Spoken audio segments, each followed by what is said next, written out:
নমস্কার, আমি আচার্য পলাশ মায়াংতন্ত্রের জগতে সবাইকে স্বাগত জানাই। আসন্ন 8ই এপ্রিল চৈতী অমাবস্যার তো চৈত্র মাসের অমাবস্যায় তারাপীঠ মহাশ্মশানে আমার মহাযজ্ঞ থাকবে। প্রতি অমাবস্যার ন্যায় এই অমাবস্যাতেও তারাপীঠ মহাশ্মশানে মহাযজ্ঞ। সবতন্ত্র বারবার, মায়াংতন্ত্র একবার, করতে গ্রহের প্রতিকার, আচার্য পলাশের মেটাল ট্যাবলেটে জুড়ি মেলা ভার। কি এই মেটাল ট্যাবলেট? এই মেটাল ট্যাবলেট খায় না ধারণ করতে হয়? এটা খাওয়ার জিনিস নয়, এটা পরিধান অর্থাৎ ধারণ করতে হয় এই মেটাল ট্যাবলেট। কেউ যদি আপনাকে ক্ষতি করে থাকে আদিবাসী তন্ত্র দ্বারা, কালা জাদু দ্বারা, পিশাচ তন্ত্র দ্বারা, জিন চালনা দ্বারা, মুসলিম তন্ত্র দ্বারা, 100% যে কোনো সমস্যার সমাধান এই মায়াংতন্ত্রে করা সম্ভব। গা হাত পায়ে ব্যথা, শ্বাসকষ্ট, লিভারের সমস্যা, মাথার যন্ত্রণা, হঠাৎ হঠাৎ করে জ্বর আসে, যে কোনো রকম রোগ মুক্তির ক্রিয়া করা সম্ভব এই মেটাল ট্যাবলেট দিয়ে। 64 রকম গাছগাছড়া দিয়ে তৈরি হয়, এটা শরীরে ধারণ করতে হয়। কেউ যদি আপনাকে বাস্তুদোষ করে ভূত প্রেরণ করে থাকে, অর্থাৎ জিন চালনা করে আপনার বাড়ির ওপর, আপনার ওপর, অবশ্যই সেটাকে কাটান করা সম্ভব, অর্থাৎ কাটানের ওপর কাটান। সর্বশ্রেষ্ঠ শক্তিপীঠ কামাখ্যা পীঠের কাছে মায়াঙ্ক যে অঞ্চল রয়েছে সেখানকার তন্ত্র। এই তন্ত্র সবার পক্ষে শেখা সম্ভব নয়, কারণ মায়াঙ্কে প্রবেশ নিষিদ্ধ। যে কোনো রকম সমস্যা হোক, তন্ত্রক্রিয়ায় মায়াং তন্ত্র দ্বারা সমস্যার সমাধান হবে। এই যে তারাপীঠ মহাশ্মশানে আমার মহাযজ্ঞ হয়, আপনারা দেখতে পাচ্ছেন টিভি স্ক্রিনে। এই মহাযজ্ঞে এই যে সাকল্য প্রয়োগ এবং বলি দিয়ে যে ক্রিয়াগুলো হয়, সমস্ত ব্যক্তি এক চান্সে সমস্যার সমাধান পান এবং সমস্যা মুক্ত হন।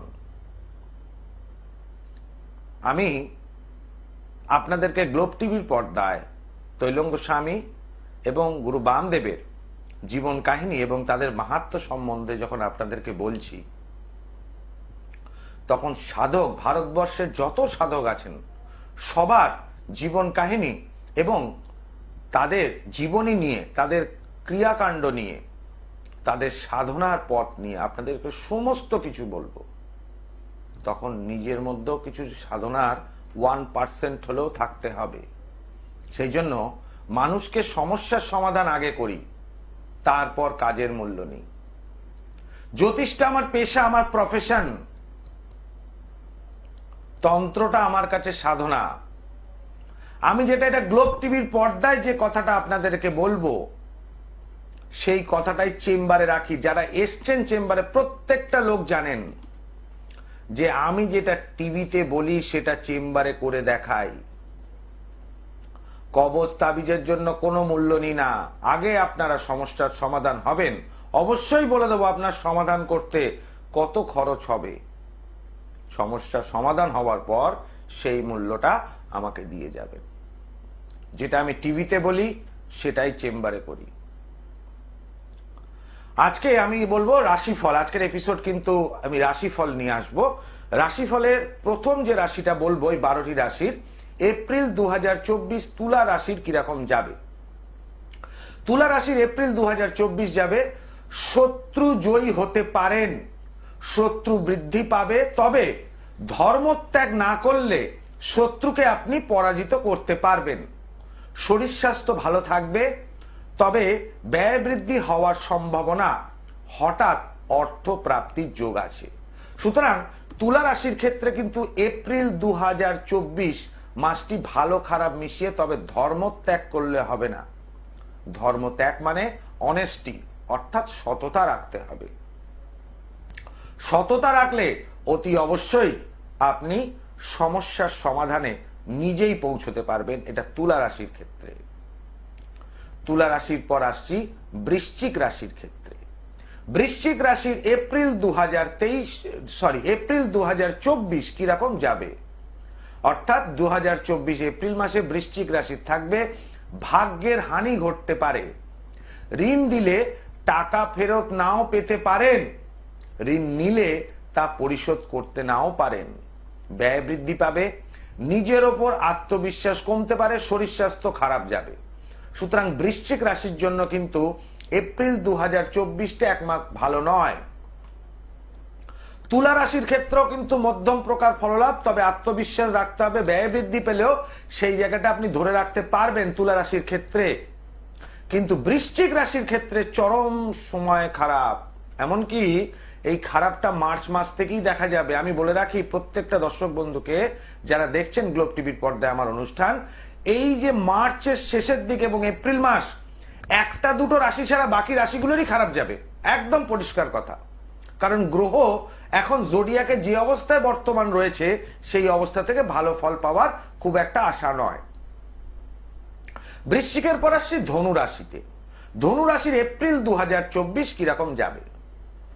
ভাগ্যের উন্নতি ঘটবে, নিজের উপর আত্মবিশ্বাস বাড়বে, শরীর স্বাস্থ্য ভালো থাকবে, লক্ষ্য স্থির থাকলে বড় কাজে বাধা আসতে পারে, তবে তা অতিক্রম করা যাবে।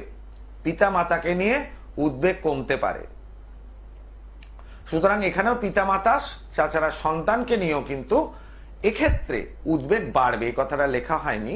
ধনু রাশির ক্ষেত্রে পিতামাতার ক্ষেত্রে যেমন উদ্বেগ কমবে, কিন্তু সেরকম সন্তানের ক্ষেত্রে কিন্তু উদ্বেগটা বাড়বে।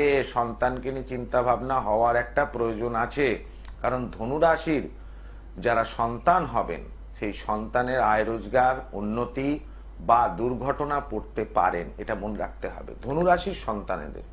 সুতরাং এই জায়গাটা সন্তানকে নিয়ে সমস্যা কিন্তু ধনু রাশির ক্ষেত্রে আসবে। এই তিনটি রাশি আজকে বললাম, তুলা, বৃশ্চিক, ধনু। বাকি দিনগুলো গ্লোব টিভির পর্দায় আমি আরো রাশিফল নিয়ে আলোচনা করব। যারা ফোন করতে চাইছেন গ্লোব টিভির পর্দায় দেখুন, দুটি নাম্বার রয়েছে সরাসরি ফোন করার জন্য, আর দুটি বুকিং নাম্বার, কন্ট্যাক্ট নাম্বার হচ্ছে 9836955394 এবং 9836396305।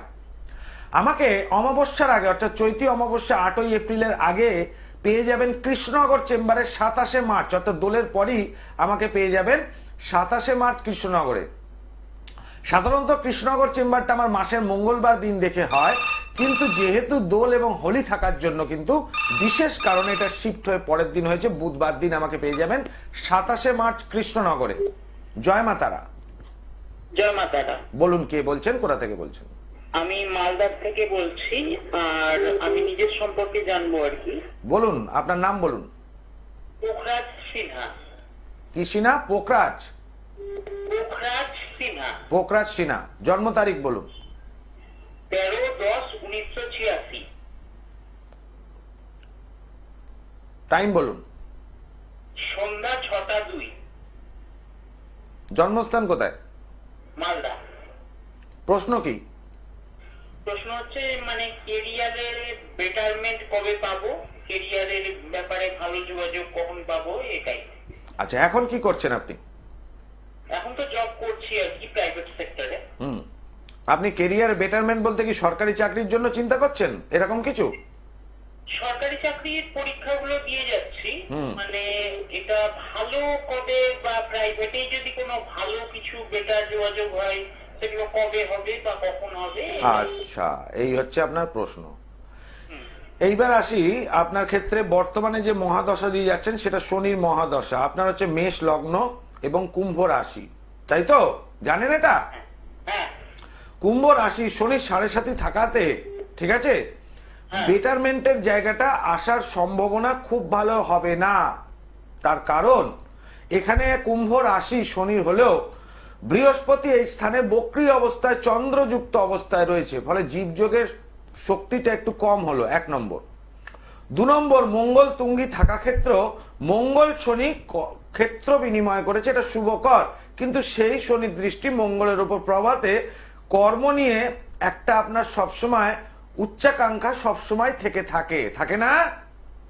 যে কাজটা আপনি করেন কিছুদিন করার পর, নতুন কাজ পাওয়ার কিছুদিন করার পর সেই কাজটাকে মনে হয় আরেকটু বেটার দরকার, তাই তো? হ্যাঁ হ্যাঁ হ্যাঁ লগ্ন সাপেক্ষে দ্বাদশ ভাবে রাহু থাকাতে আয়ের থেকে ব্যয় বেশি হবে, সুতরাং এই জায়গাটা আপনি কোনো সময় ইনকামের জায়গাটা সেই ধরে রাখতে পারবেন না। এখন যতদিন শনির সাড়ে সাতিটা আপনার থাকবে, এই সাড়ে সাতিতে কাজ হয়তো পাবেন, কিন্তু সেই কাজ পাওয়ার কিছুদিন পর সেই কাজটাকেও ভালো লাগবে না, এটা চলবে। কেমন? জয় মাতা। আচ্ছা সাড়ে সাতির অশুভ প্রভাবটাকে কাটাতে হবে। এমনিতে কুম্ভ রাশি এবং মেষ লগ্নের ক্ষেত্রে শনি ভালো ফলদায়ী গ্রহ হয়, সরি, কিন্তু সেটা লগ্ন সাপেক্ষে অষ্টম ভাবে অবস্থান করাতে বর্তমানে এবং চন্দ্র সাপেক্ষে দশমে বৃশ্চিকের ঘরে অবস্থান করাতে শনি ভালো ফল দিতে পারে না। এইবার যেহেতু টিভির অনুষ্ঠান খুব সংক্ষিপ্ত সময়, সেই জন্য ডিগ্রিগত বিচারটা হওয়া সম্ভব না, যেটা চেম্বারে আসলে করা সম্ভব হয়। আসন্ন 8ই এপ্রিল যে তারাপীঠে আমার মহা শ্মশানে মহাযজ্ঞ থাকবে অমাবস্যায়, এই চৈতি অমাবস্যায়, তার আগে যে সমস্ত আমাকে চেম্বারগুলো পেয়ে যাবেন, একটি মাত্র ডেট যে সমস্ত চেম্বারগুলোতে আছে সেটা হলো গিয়ে সোমবার দিন, বুধবার দিন কৃষ্ণনগরের 27শে মার্চ, অর্থাৎ দোল হোলির পরেই পেয়ে যাবেন কৃষ্ণনগর চেম্বারে। তার পরের সপ্তাহে কিন্তু পরপর চেম্বারগুলো আপনারা পাবেন, যথাক্রমে সোমবার দিন গড়িয়াহাট, মঙ্গলবার দিন পেয়ে যাবেন মেচেদাতে, বুধবার দিন পেয়ে যাবেন ব্যারাকপুরে, বৃহস্পতিবার পেয়ে যাবেন হাওড়া ময়দানে, এটা দোল পূর্ণিমার ঠিক পরের সপ্তাহে, আর শুক্রবার পেয়ে যাবেন শেওড়াপল্লী। শনি এবং রবিবার দিন যথাক্রমে শ্যামবাজার চেম্বার আমার থাকে, আগামীকালও শ্যামবাজার আমার চেম্বার, আর অমাবস্যার আগের দিন বর্ধমান এবং অমাবস্যাতে তারাপীঠ। জয় মা তারা। জয় মা তারা। বলুন, কে বলছেন, কোথা থেকে বলছেন? আমি রামমোহন পাত্র বলছি, হাওড়া থেকে বলছি। আচ্ছা, রামমোহন পাত্র, হাওড়া থেকে, বলুন। হ্যাঁ, আমার তারিখ, জন্ম তারিখ হচ্ছে 27/12/1990। 27/12/1990। টাইমটা বলুন। দুপুর হচ্ছে 12:45। দুপুর 12:45। জন্মস্থান? জন্মস্থান হাওড়া। দুপুর 12:45। আরেকবার বলুন তো, 27 কি বললেন? 27/12/90। আচ্ছা, 1990, তাই তো? হ্যাঁ হ্যাঁ বৃহস্পতিবার জন্মবার? হ্যাঁ, বৃহস্পতিবার। আচ্ছা, মেষ লগ্ন, মেষ রাশি আপনার। হ্যাঁ আচ্ছা, চন্দ্রের মহাদশা, শনির অন্তর্দশা যাচ্ছে এখানে। মেষ লগ্ন, মেষ রাশি ক্ষেত্রে শনি রাহু যুক্ত এবং লগ্নে চন্দ্র অবস্থান করছে, লগ্নপতি মঙ্গল দ্বিতীয় গিয়ে বক্রী অবস্থায় করেছে অবস্থান। বিয়ে হয়ে গেছে? বিয়ে হয়েছে? হ্যাঁ, হয়েছিল একবার। হয়েছিল একবার, সেটা কেটে গেল? হ্যাঁ, সংসার হয়নি। আচ্ছা, আপনি ফোন করলেন, আমি কিন্তু আপনার প্রশ্ন জানতে চাইনি, আমি ডেট অফ বার্থ দেখে শুধু একটাই কথা বললাম, বিয়ে হয়েছে, আর তো কিছু বলিনি। আপনি বললেন বিয়ে হয়েছিল, কেটে গেছে। এটাই আপনার হরোস্কোপ অনুযায়ী সব থেকে খারাপ। ও আচ্ছা আচ্ছা। এছাড়াও আছে। এবার প্রশ্ন করুন আমাকে, কি প্রশ্ন? সম্ভাবনা নেই। প্রশ্ন করুন, কি প্রশ্ন আপনার? প্রশ্নটা হচ্ছে যে কবে বিবাহিত জীবন আবার হবে। আচ্ছা, মানে বিয়ে নেই আপনার প্রশ্ন। আপনি হাওড়া থেকে বলছেন, তাই তো? আর আমি কলকাতা স্টুডিওতে আছি। আপনি কি আমার শেখানো কলার, কি আমি বলেছি যে গ্লোব টিভির পর্দায় এই সময় অনুষ্ঠান হয়, আপনি ফোন করুন? না না না, এরকম তো নয়। তাহলে আপনার ক্ষেত্রে কি এটা আশ্চর্য লাগছে, একজন জ্যোতিষী তিনি টিভিতে বসে হরোস্কোপটা নিয়ে আপনাকে দেখলেনও না, আপনার সম্বন্ধে একদম ফিউচার বাণী করে দিলেন, একদম অতীতটা বলে দিলেন আপনার। একদম রাইট। তার মানে জ্যোতিষ শাস্ত্র যদি সঠিকভাবে অধ্যয়ন করা যায়, তাহলে মানুষের অতীতও বলা সম্ভব, তাই তো? অবশ্যই। আর অতীত যদি ঠিক বলতে পারেন, তাহলে ভবিষ্যৎ নিয়ে আলোচনা হবে। ঠিক, সরি, আপনার মাথা তো প্রচন্ড গরম, তাই তো? গরম মাথা। এখন আপনি দ্বিতীয় বিয়ের চেষ্টা করছেন, এটাই আপনার উদ্দেশ্য। হ্যাঁ হ্যাঁ হ্যাঁ সেটা কবে নাগাদ হবে আপনি জানতে চাইছেন?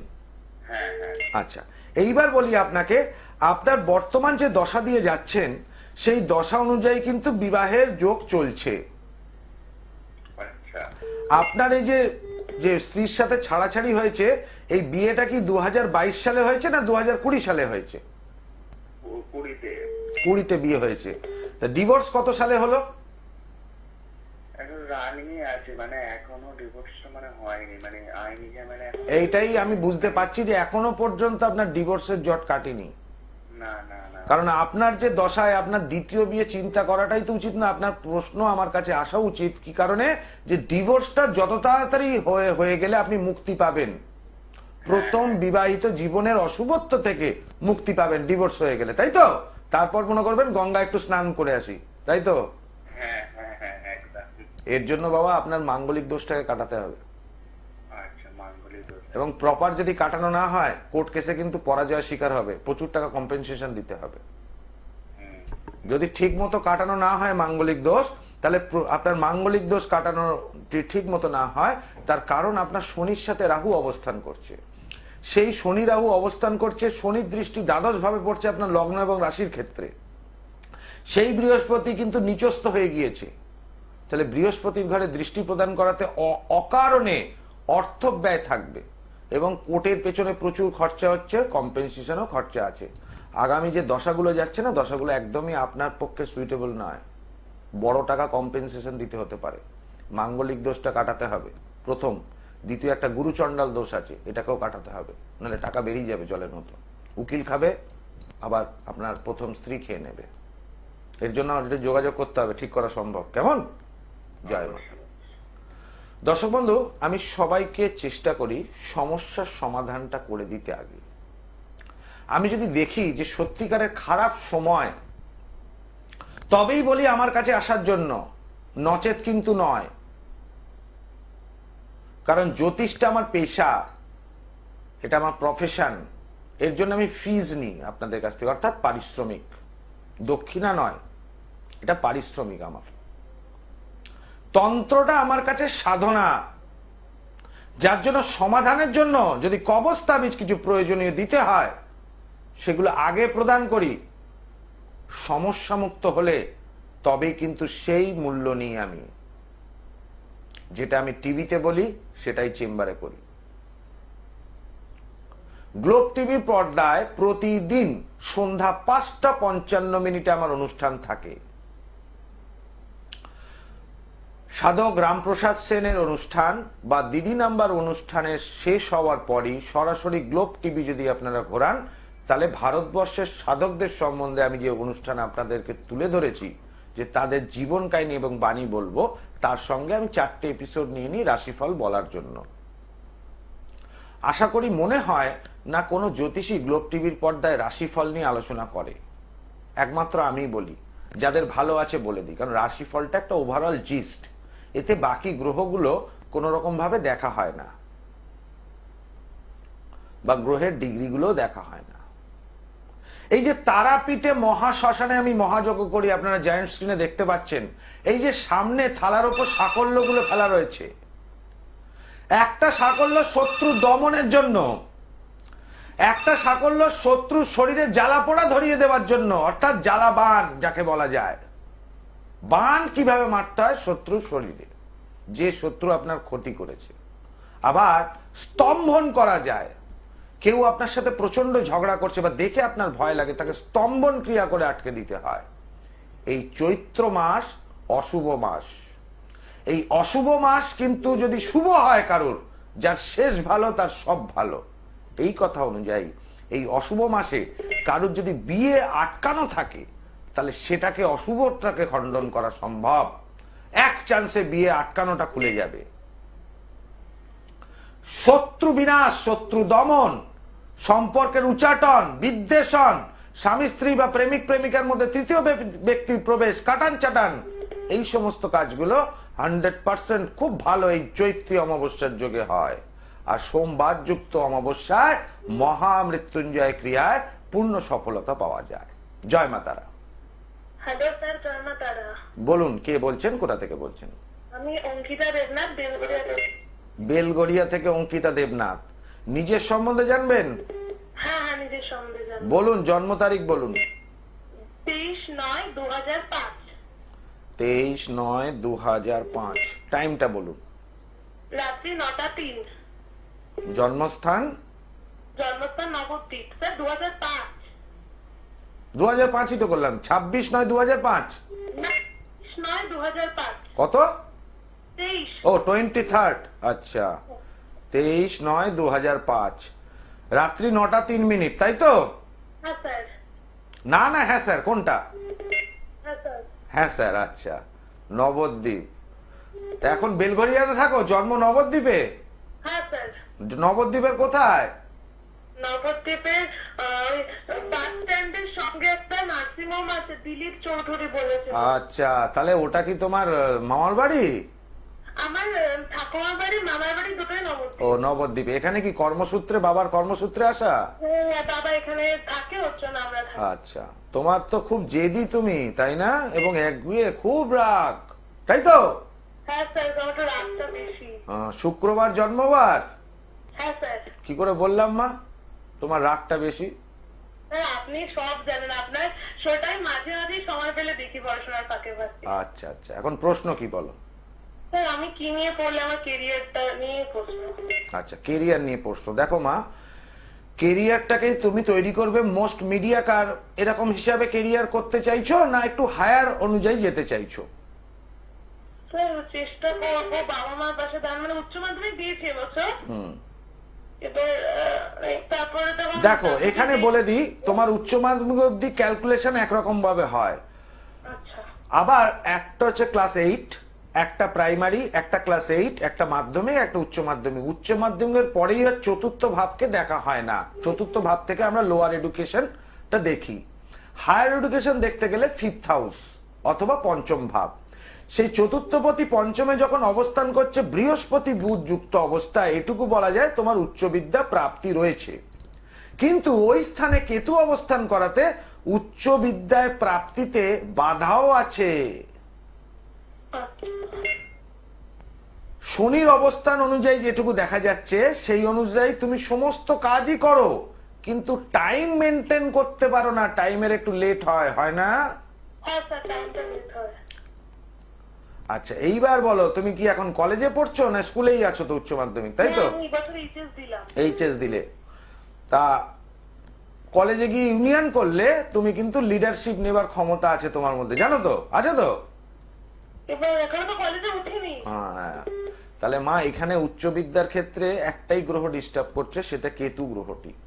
তোমার উচ্চ বিদ্যা প্রাপ্তিতে বাধা হবে। প্রথমত, বর্তমান রাহুর দশা শুরু হয়েছে 2016 থেকে 2034 সাল অব্দি এটা থাকবে।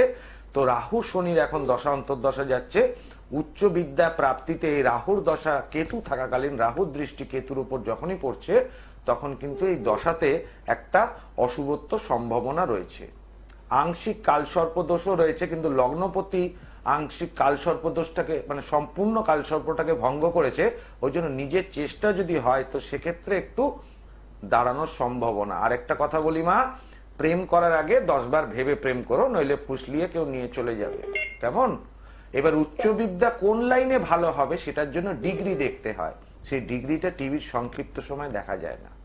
তুমি এইচএস দিয়েছো, পরীক্ষার রেজাল্ট বেরোনোর আগে যদি মনে করো এই মার্কস পাবে, কোন লাইন দিয়ে এগোলে ভালো হয়, সেক্ষেত্রে বাড়ির গার্জেনকে নিয়ে আমাকে ব্যারাকপুরে যোগাযোগ করবে। কেমন? জয় মা। Thank you sir. দেখুন, কোন লাইন নিয়ে পড়লে ভালো হবে এটা গ্রহের বলা ডিগ্রিটা দেখতে হয়। সেটা ওই টাইমটা হয় না, কারণ ওই গ্রহটা কোন ডিগ্রি কোন নক্ষত্রের উপর অবস্থান করছে সেটা বিচার করতে হয়। এই যে প্রেডিকশনটা আমার থাকে একদম নির্ভুল, পারফেক্ট, যার জন্য এক চান্সে সমস্যার সমাধান করি। কারি টাকা খরচা হয় না আমার কাছে এসে। আমি প্রত্যেকটা মানুষকে সহযোগিতা করি, মানুষ উপকার পান আমার কাছে এসে। মানুষের জীবনের লক্ষ্য কি, কি কারণে জন্মেছেন, এইটা যে জানতে পারবে সে জীবনের তার লক্ষ্যে সর্বোচ্চ চূড়ায় পৌঁছবে। সেই জন্য মানুষের মঙ্গল করাটা আমার মুখ্য উদ্দেশ্য। অর্থ উপার্জনটা গৌণ, জীবন ধারণের জন্য।